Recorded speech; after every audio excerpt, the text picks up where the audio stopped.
Good morning student, my self Manoj Chotiya from Raghunath विद्यालय रतनगढ़। अपन पढ़ रहे थे आनुवांशिक अभियांत्रिकी। आज का अपना टॉपिक रहेगा आनुवांशिक अभियांत्रिकी के उपकरण या टूल्स, जिनकी सहायता से जो अपन ने आनुवांशिक अभियांत्रिकी की प्रक्रिया पढ़ी थी, उस प्रक्रिया के अंदर क्या क्या सहायक साधन काम में आने वाले हैं, उनका अध्ययन आज हम करेंगे। जीन अभियांत्रिकी के आवश्यक उपकरण, इनमें से पहला जो अपना उपकरण है वो है रेस्ट्रिक्शन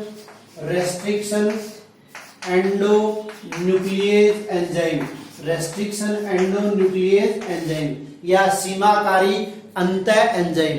देखिए, सीमाकारी एंजाइम जो है वो दो प्रकार के होते हैं, एक एक्सोन्यूक्लियस और एक एंडोन्यूक्लियस। तो डीएनए की संरचना अपन ने पिछले साल पढ़ी थी। जब कोई एंजाइम इस डीएनए को बाहरी सतह से इस प्रकार से काटता है तो उसको हम कहते हैं एक्सोन्यूक्लियस। और जब यही एंजाइम हाइड्रोजन बंधों से इस प्रकार बीच में से, यानी जो डबल स्ट्रैंडेड डीएनए होता है उसको सिंगल स्ट्रैंडेड डीएनए में परिवर्तित करते हैं, उस एंजाइम को कहते हैं अपन रेस्ट्रिक्शन एंडोन्यूक्लिएज एंजाइम। स्मिथ, नाथान्स और आर्बर ने इन एंजाइमों की खोज की थी। एक बार बोर्ड की परीक्षा में प्रश्न आया हुआ है, तो ये भी आपको ध्यान में रखना है कि ये एंजाइम जो है वो हमेशा प्रोकैरियोटिक कोशिकाओं से ही प्राप्त होते हैं। यूकैरियोटिक कोशिकाओं से ये एंजाइम प्राप्त नहीं होते। They are always obtained from prokaryotic cell. Eukaryotic cell से ये एंजाइम जो है वो प्राप्त नहीं होते। इन एंजाइमों की परिकल्पना किसने की थी? स्मिथ, नाथान्स और आर्बर ने। इनको हम आणविक कैंची भी कहते हैं। तो ये प्रश्न भी पूछा जा सकता है कि आणविक कैंची किसे कहते हैं? आणविक कैंची जो डीएनए को हाइड्रोजन बंधों से काटने का कार्य करते हैं। वे एंजाइम जो वाहक या वांछित डीएनए को विशिष्ट स्थानों से काटते हैं सीमाकारी एंडोन्यूक्लिएज एंजाइम कहलाते हैं। प्राकृतिक रूप से ये enzyme E coli, bacillus, Streptococcus, salmonella typhi या थर्मस एक्वेटिकस नामक जीवाणुओं से प्राप्त होते हैं। ये जीवाणु पर आक्रमण करने वाले वायरस या वांछित डीएनए से जीवाणु की सुरक्षा करते हैं, क्योंकि आक्रमणकारी वायरस या डीएनए का अपघटन कर देते हैं। सीमाकारी एंडोन्यूक्लिएज जीवाणु डीएनए का अपघटन नहीं करते, अर्थात ये जिससे प्राप्त होते हैं उसका अपघटन नहीं करते। दूसरी बात, ये सीमाकारी एंडोन्यूक्लिएज एंजाइम जो है डीएनए के विशिष्ट यानी 4 से 6 न्यूक्लियोटाइडों के क्रम को काटने का कार्य करते हैं। और ये न्यूक्लियोटाइड जो है वो जिनको काटने का कार्य करते हैं उनको पैलिंड्रोमिक डीएनए भी कहते हैं। पैलिंड्रोमिक डीएनए का मतलब आप यूं समझ लीजिए, जैसे अपने एक नाम होता है डालडा, जिसको आप उल्टा पढ़ो या सीधा पढ़ो वो एक समान होता है। तो इस प्रकार से ये डीएनए न्यूक्लियोटाइडों के क्रम को काटने का कार्य करते हैं। और न्यूक्लियोटाइडों का क्रम आप लोगों को पता है GAAPTC, ठीक है। Guanine, adenine, thymine, cytosine. अब आप लोगों को पता है कि ग्वानिन जो है वो साइटोसिन से जुड़ा हुआ है, एडेनिन जो है वो थाइमिन से जुड़ी हुई है द्विबंध से, थाइमिन जो है वो एडेनिन से जुड़ी हुई रहती है द्विबंध से, और साइटोसिन जो है वो ग्वानिन से जुड़ी हुई रहती है ट्रिपल बंध से, ठीक है। अभी जैसे अगर अपन एक एग्जांपल ले जिसका नाम है ई कोलाई ECOR1, ये क्या करता है? यहाँ इस विशिष्ट स्थल यानी G और C के विशिष्ट स्थल से डीएनए खंडों को काटने का कार्य करता है। तो कौन सा एंजाइम कहां से काटने का कार्य करता है, ये आप लोगों को पता है कि एंजाइम क्या होते हैं? विशिष्ट होते हैं। और रेस्ट्रिक्शन एंडोन्यूक्लिएज एंजाइम की अगर अपन बात करें तो इनका, जैसे अपन ने द्विपद नाम पद्धति पढ़ी थी, उसी प्रकार इनके नामकरण का भी नियम क्या है कि जिस बैक्टीरिया से, जिस बैक्टीरिया से ये एंजाइम प्राप्त होते हैं उसके वंश के नाम का पहला अक्षर, जैसे मान लीजिए इसी एंजाइम की अगर अपन बात करें तो ये अपने को प्राप्त हो रहा है किससे?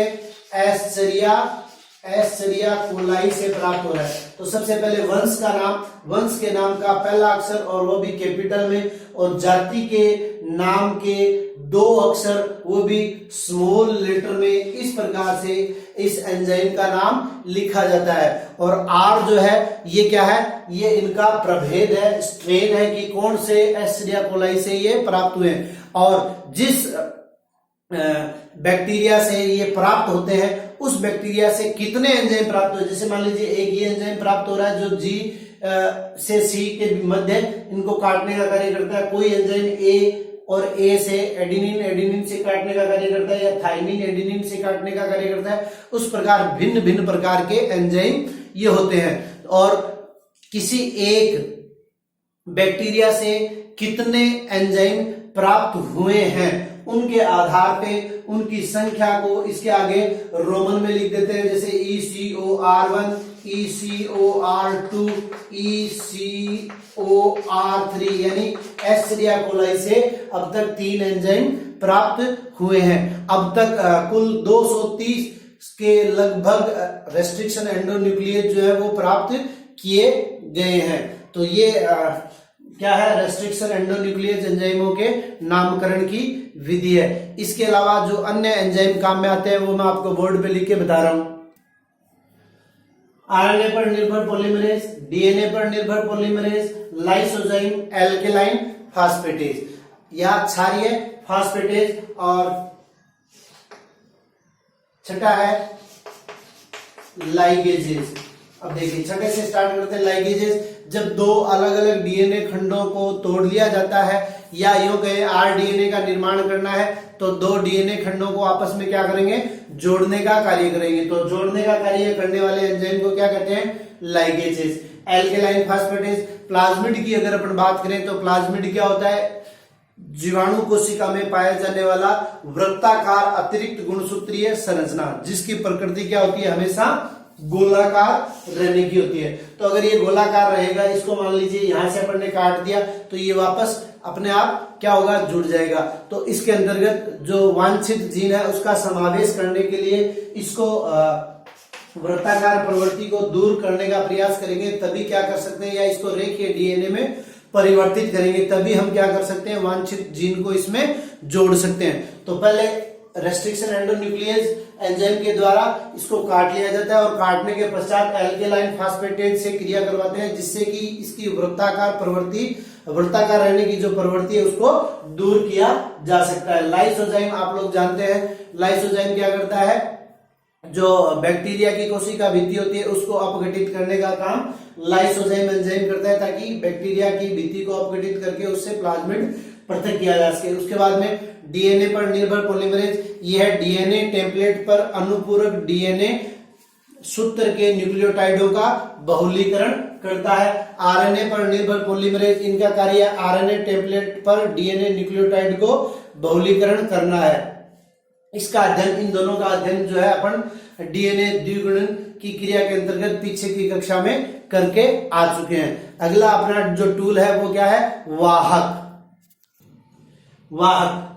प्लाज्मिड, कोस्मिड और जीवाणु भोजी को वाहक के रूप में काम में ले सकते हैं। इसके अलावा अन्य और भी वाहक है, लेकिन अपनी पुस्तक में ये 3 प्रकार के वाहकों का ही वर्णन किया गया है। वाहक किसे कहते हैं, वाहक ऐसे डीएनए अणुओं को कहते हैं जो उपयुक्त प्रपोषी कोशिकाओं में स्वतंत्र प्रतिकृति करते हैं और जिनमें वांछित डीएनए खंडों को समाकलित किया जा सकता है। जैसे मान लीजिए प्लाज्मिड, तो प्लाज्मिड क्या है, बैक्टीरियल कोशिका, ये अपनी बैक्टीरियल कोशिका, और इसके अंदर ये क्या है, ये इसका क्रोमोसोम है जिसको न्यूक्लियोइड कहते हैं। तो इनके अंदर जो अतिरिक्त गुणसूत्रीय और किस प्रकार की अतिरिक्त वृत्ताकार संरचनाएं जो पाई जाती है, इनके साथ हम क्या कर सकते हैं, वांछित डीएनए खंडों को समाकलित कर सकते हैं या जोड़ सकते हैं। तो वे डीएनए खंड जिनके साथ वांछित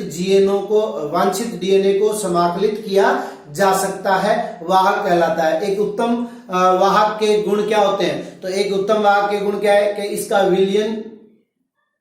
विलगन एवं शोधन सरल एवं सुविधाजनक हो, इसको परपोषी कोशिका में आसानी से प्रविष्ट कराया जा सके, इसके द्वारा रूपांतरण दक्ष एवं सरल होना चाहिए, इसमें उपयुक्त रिपोर्टर जीन होने चाहिए, रूपांतरित कोशिकाओं का आसानी से ये वर्ण करने योग्य होने चाहिए। जीन रूपांतरण के लिए वाहक में यह क्षमता होनी चाहिए कि वह या तो अपने डीएनए निवेश को प्रपोषी क्रोमोसोम में आसानी के साथ समाकलित कर सके, इसके साथ ही वांछित डीएनए की अभिव्यक्ति करने वाला भी यह होना चाहिए। इसमें प्रमोटर, ऑपरेटर, रेगुलेटर यानी नियामक जीन भी उपस्थित होने चाहिए। अब तक सबसे ज्यादा जो वाहक अपने को प्राप्त हुए हैं वो एस्चेरिचिया कोलाई नामक जीवाणु से ही प्राप्त हुए हैं। अब अगर अपन प्लाज्मिड वाहक की बात करें तो सबसे जो उत्तम प्लाज्मिड वाहक है वो PBr 322 है।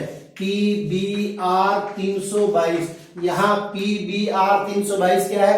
तो P का अर्थ है प्लाज्मिड, B और R जो है इनको खोजने वाले वैज्ञानिक है बोलिवर और रोड्रिगेज, और 322 जो है वो इनके प्रयोगों की संख्या है जिसके आधार पर प्लाज्मिड का निर्माण किया गया। अब इस प्लाज्मिड की अगर विशेषता की अगर अपन बात करें तो इनमें 4361 क्षार युग्मन होते हैं, एम्फिसिलिन और टेट्रासाइक्लिन प्रतिरोधी जीन इनमें उपस्थित होते हैं, और एक प्रतिकृति उद्गम स्थल उपस्थित होता है। जैसे देखिए ये है, ये मान लीजिए ये प्लाज्मिड पृथक किया गया, इसका मैं PBr 322 का डायग्राम आपको बना के बता रहा हूं। तो इसमें 4361 जीन होते हैं। किसी भी प्लाज्मिड में 3 से हजारों जीन उपस्थित हो सकते हैं, या यूं कहें कि 4361 न्यूक्लियोटाइडों के क्रम इसके अंदर उपस्थित होते हैं। और ये वाला क्षेत्र जैसे मान लीजिए ये क्या है? एम्फिसिलिन प्रतिरोधी स्थल, और ये क्या है? टेट्रासाइक्लिन प्रतिरोधी स्थल इनके अंदर उपस्थित होता है। और एक जो स्थल होता है जिसको अपन कहते हैं ORI यानी ओरिजिन ऑफ रेप्लिकेशन, यानी जहां से प्रतिकृति की क्या होती है इसके अंदर शुरुआत होती है, जहां से ये डीएनए द्विगुणन जो है वो प्रारंभ करता है। और आप लोगों के जानकारी के लिए बता दूं कि एग्रोबैक्टीरियम ट्यूमीफेसियंस, एग्रोबैक्टीरियम ट्यूमीफेसियंस का TI प्लाज्मिड और एग्रोबैक्टीरियम राइजोजिनस का RI प्लाज्मिड क्रमशः द्विबीजपत्री एवं एक बीजपत्री पादपों के लिए वाहक का कार्य करता है। दूसरी अगर अपन बात करें किसकी? कोस्मिड की, तो कोस्मिड जो है वो एक प्रकार के ऐसे प्लाज्मिड कण है जिनमें जीवाणु भोजी के कोष स्थलों पर पाए जाने वाले डीएनए अनुक्रमों का निवेशन करा दिया जाता है। या यूं कहें कि कोस्मिड क्या है? प्लाज्मिड और बैक्टीरियोफेज का क्या है? संकर है। प्लाज्मिड और बैक्टीरियोफेज का संकर है, जिसमें लेमड़ा कणों के रूप में डीएनए को पैक किया जाता है, जिसमें 40 kb तक के डीएनए खंडों का क्लोनन हो सकता है, जबकि यहाँ प्लाज्मिड में 1 से 1.5 या 1500 kb तक के डीएनए खंडों का क्लोनन हो सकता है। यहाँ 40,000 तक के डीएनए खंडों, केबी का मतलब होता है किलो बेस तक के डीएनए खंडों का क्लोनन किया जा सकता है। तो कोस्मिड को पढ़ने से पूर्व आप देखिए जीवाणु भोजी।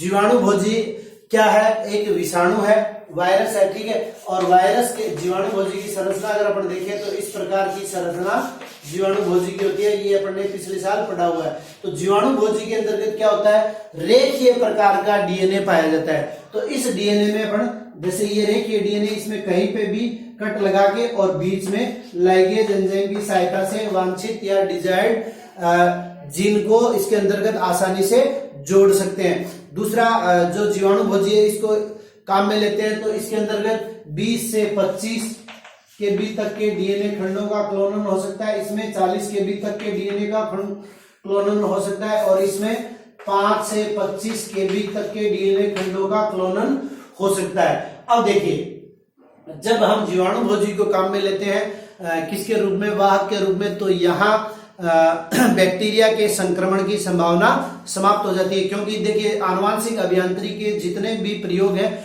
उन सब में जितने भी उपकरण वगैरह हम काम में लेते हैं वो सारे के सारे संक्रमित रहित होने चाहिए, अर्थात उनमें किसी भी प्रकार के जीवाणु का संक्रमण नहीं होना चाहिए। तो अगर हम जीवाणु भोजी को काम में लेते हैं तो जीवाणु भोजी क्या करेगा? जीवाणुओं को अपने आप समाप्त कर देगा। और मुख्य रूप से लेमड़ा भोजी और M13 जीवाणु भोजी का प्रयोग हम वाहक के रूप में करते हैं। और कोस्मिड मैंने आपको बता दिया कि प्लाज्मिड और जीवाणु भोजी दोनों का क्या है?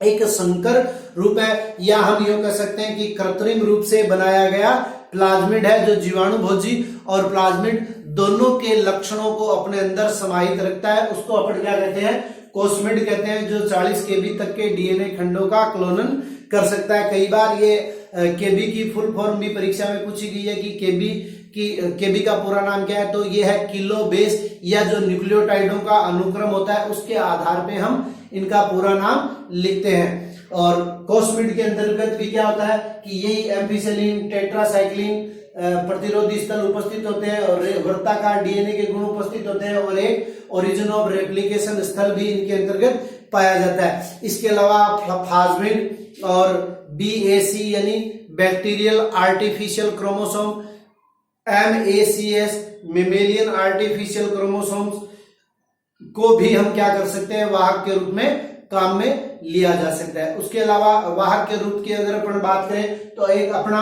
अगला वाहक होता है, वो क्या है, वो है परपोषी कोशिका। ठीक है, परपोषी कोशिका का मतलब इस प्रकार की कोशिका जिसमें आरडीएनए क्या होता है, कल मैंने आपको बताया था कि जब दो अलग अलग जातियों के डीएनए खंडों को जोड़कर एक डीएनए बनाया जाता है तो उसको हम क्या कहते हैं, आरडीएनए। अब क्या करना होता है, अपने को पता है, कल अपन ने प्रक्रम पढ़े थे जीन अभियांत्रिकी के, ठीक है ना। तो आरडीएनए का प्रवेश किसी बैक्टीरियल कोशिका के अंतर्गत करवा देते हैं और उस बैक्टीरियल कोशिका को क्या करते हैं, परपोषी माध्यम में रखते हैं जिससे कि ये जनन की क्रिया करती है, जिससे आरडीएनए का भी गुणन हो सके। तो परपोषी कोशिका इस प्रकार की कोशिका है जिसके अंतर्गत आरडीएनए आसानी से सफलतापूर्वक निवेशित करवाया जा सके और इसका गुणन हो सके। और उसके पश्चात जीन बैंक, तो जीन बैंक क्या है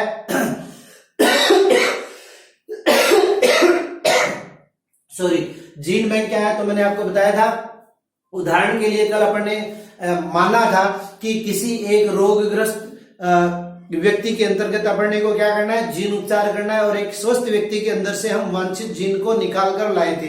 तो क्लोनन होने के पश्चात जो जीन बच गए उन जीनों को एक सुरक्षित स्थान, और सामान्यतः जो सुरक्षित स्थान होता है वो क्या होता है, द्रव नाइट्रोजन द्रव अवस्था में आप लोगों को पता है -196 डिग्री सेंटीग्रेड के ऊपर नाइट्रोजन जो है वो द्रव अवस्था में परिवर्तित हो जाती है। तो सजीव संरचनाओं को उन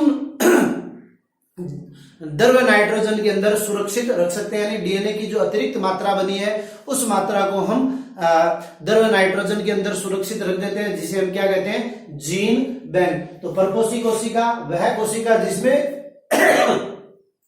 आरडीएनए का गुणन हो सके, और जीन बैंक जहां सजीव संरचनाओं को सुरक्षित रूप में रखा जा सके। ये भी क्या है, अपने जीन अभियांत्रिकी के आवश्यक उपकरण है। आज के लिए इतना ही, धन्यवाद।